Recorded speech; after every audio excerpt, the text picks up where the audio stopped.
तो गोपियां अत्यंत व्याकुल हो गई और कहने लगी, आज अचानक क्या काम पड़ गया? कन्हैया एकदम मथुरा क्यों जा रहे हैं? दूसरी गोपी बोली कि हमने तो देखा नहीं, हमारे लिए तो यह यमराज बन करके यह अक्रूर ही आया है। यही मथुरा से नहीं आता तो कृष्ण कहीं नहीं आते। तो दूसरी गोपी कहती है, इनका नाम अक्रूर नहीं, ये तो क्रूर है, ये हमसे भगवान को छीन करके ले जा रहे हैं। तो भगवान बोले, इतने उदास मत हो, मैं 2 दिन की बात है, मैं परसों लौट करके आ जाऊंगा। जो ये कान में शब्द पड़ा, परसों आ जाऊंगा। तब गोपियों को थोड़ा धीरज हुआ तो अक्रूर जी के साथ चल दिए मथुरा के लिए।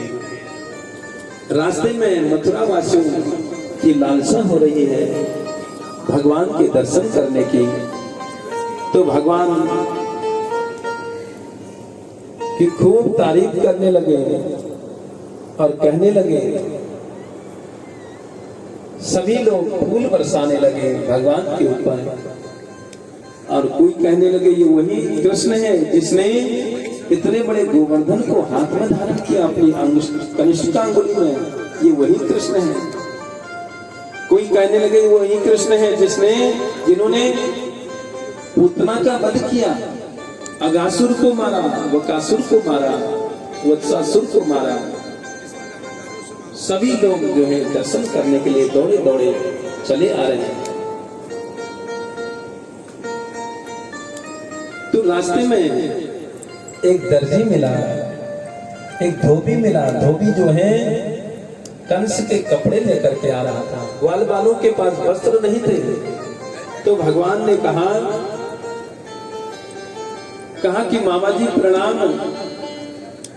धोबी चक्कर में पड़ गया, ये छोटा सा बालक, ये भांजा मेरा कहां से आ गया? तो भगवान ने कहा कि हम मामा जी से मिलने जा रहे हैं। आप मामा जी के नगर में रहते हैं, मामा जी के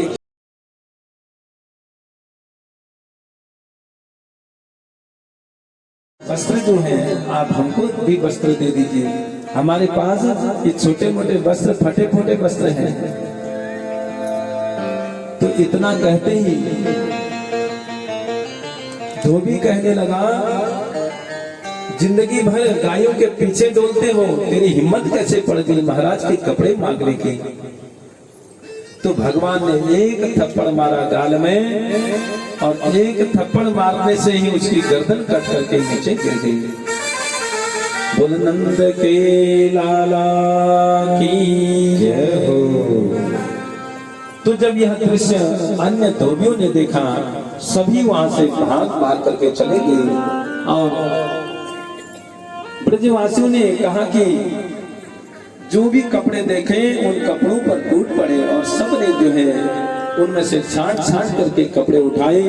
और रास्ते में एक दर्जी मिला।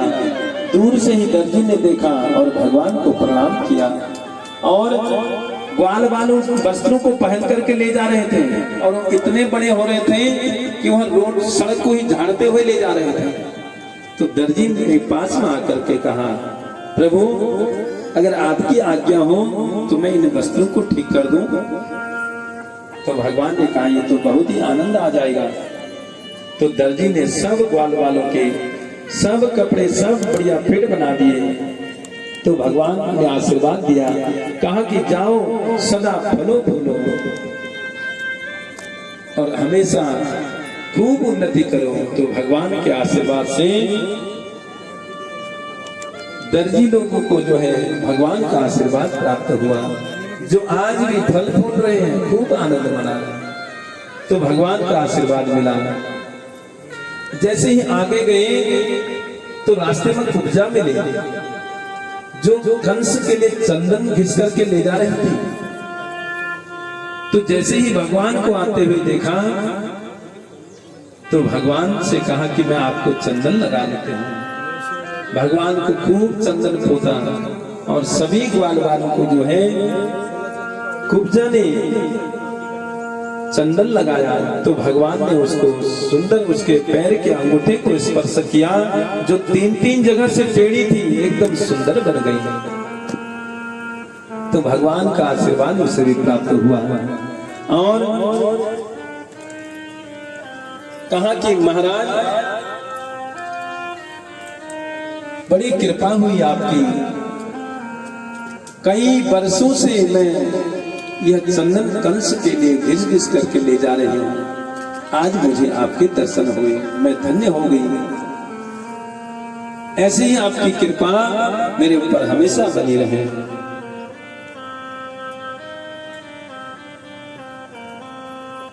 तो आगे बढ़े, जैसे ही गर्ग संहिता के अनुसार मुख्य गेट पर, कंस के मुख्य गेट पर पहुंचे, एक विशाल धनुष वहां पर रखा हुआ था। यह धनुष लिखा है इसमें कि गर्ग संहिता के अनुसार परशुराम भगवान ने यह धनुष इनको दिया था। तो कंस को देते समय सावधान किया था कि इस धनुष को कोई तोड़ नहीं सकता, जो इस धनुष को तोड़ देगा वह तुझे नहीं छोड़ सकता, जो इस धनुष को तोड़ देगा वो तुझे नहीं छोड़ेगा। तो जैसे ही भगवान की दृष्टि पड़ी, कहने लगे दाऊ भैया से, कितना प्यारा धनुष है, आप आज्ञा करो तो धनुष को उठा करके देख लो। तो दाऊ जी ने कहा, मामा जी का धनुष है, यहाँ कोई, यह धनुष हमारा नहीं। तो तमाम सैनिक उस धनुष की सुरक्षा के लिए लगा रखे थे। सबके सब हंसने लगे, कहने लगे ये धनुष कोई खिलौना नहीं है, इसे उठाने की बात करता है। तो कन्हैया ने एक झटके में बाएं हाथ से उठाया, करेण वामेन सलिल मुद्रितम सज्जम तकृत्वा निमेषेण पश्यताम निर्णाम विक्रम्य प्रबंध मध्यतो यथेक्षु दंडम मदकर्म कर्मा। बाएं हाथ से उठा करके जो धनुष की प्रतिष्ठा चढ़ाई, धड़ाम से तोड़ करके जो है धनुष के 2 टुकड़े कर दिए। बोल नंद के लाला की जय हो। जैसे ही धनुष टूटने से भयंकर शब्द हुआ, धरती गिड़गिड़ाने लगी, कांपने लगी और सैनिकों के होश उड़ गए। कंस का सिंहासन हिल गया, कंस गिरते गिरते जो है सिंहासन से बचा। तो सैनिक जो है मारने के लिए टूट पड़े, मारो इनको, मारो। तो जैसे ही दाऊ जी ने यह सुना, कहा कि कृष्ण एक टुकड़ा तो मुझे दे दे। तो धनुष का एक टुकड़ा भगवान ने लिया और दूसरा टुकड़ा दाऊ जी ने लिया और सभी सैनिकों की ऐसी धुनाई करी, सबके सब वहां से भाग खड़े हुए और भागे भागे कंस के पास गए। गजब हो गया महाराज, क्या हुआ, आज शिव के धनुष को कृष्ण ने तोड़ दिया। जो कंस ने सुना कि कृष्ण के धनुष को तोड़ दिया, उसे पक्का विश्वास हो गया कि अब हमारी मृत्यु निश्चित है, अब मेरी मृत्यु निश्चित है। कांपने लगा, हर जगह काला काला कृष्ण को ही देखने लगा, स्वप्न भी भयंकर दिखने लगे, भयभीत हो गया। और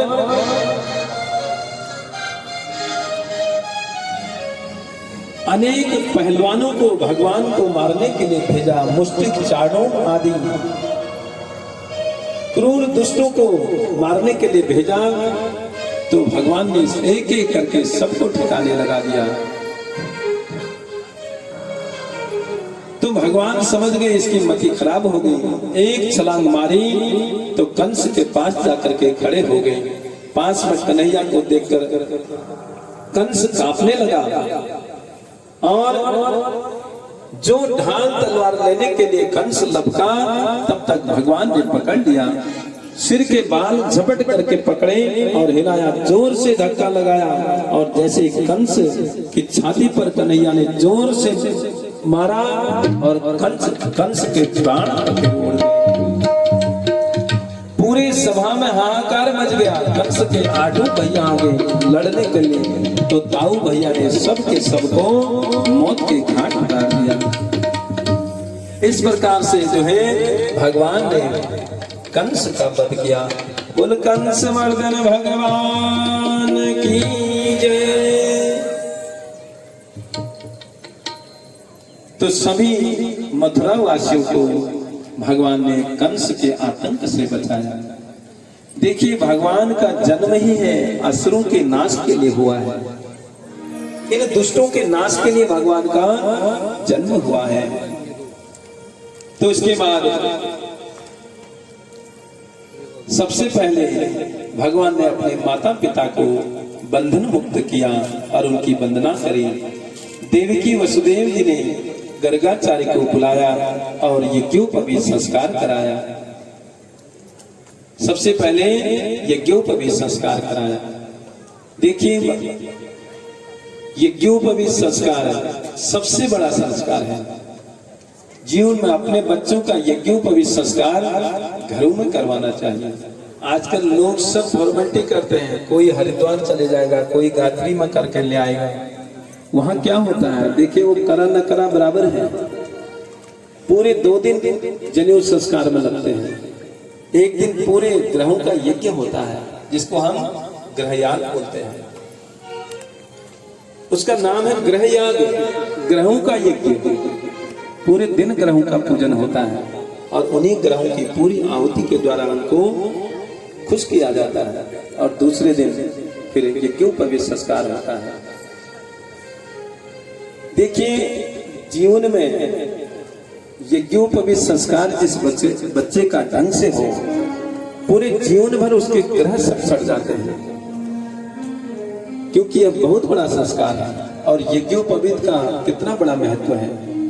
हम सभी को यज्ञोपवीत धारण करना चाहिए। देखिए हिंदू धर्म के पास 2 चीजें तो बची हैं, शिखा और सूत्र। शिखा और सूत्र हमारे पास हो। बिना जनेऊ के कोई भी यज्ञ नहीं होता, कोई भी पूजा पाठ नहीं होती, श्राद्ध तर्पण नहीं होता, कोई व्रत नहीं होता, कोई भी पूजा पाठ नहीं होती। इसलिए नित्य नियम से जो है हमें यज्ञोपवीत धारण करना चाहिए, क्योंकि ये केवल धागा नहीं है, देखने में तो धागा है, इसको आप नित्य पहने। बाहरी कई प्रकार की बाधाओं से रक्षा करता है, क्योंकि इनको कई मंत्रों के द्वारा, वेद मंत्रों से अभिमंत्रित किया जाता है। बहुत बड़ी पावर इसके अंतर्गत होती है। इसलिए यज्ञोपवीत संस्कार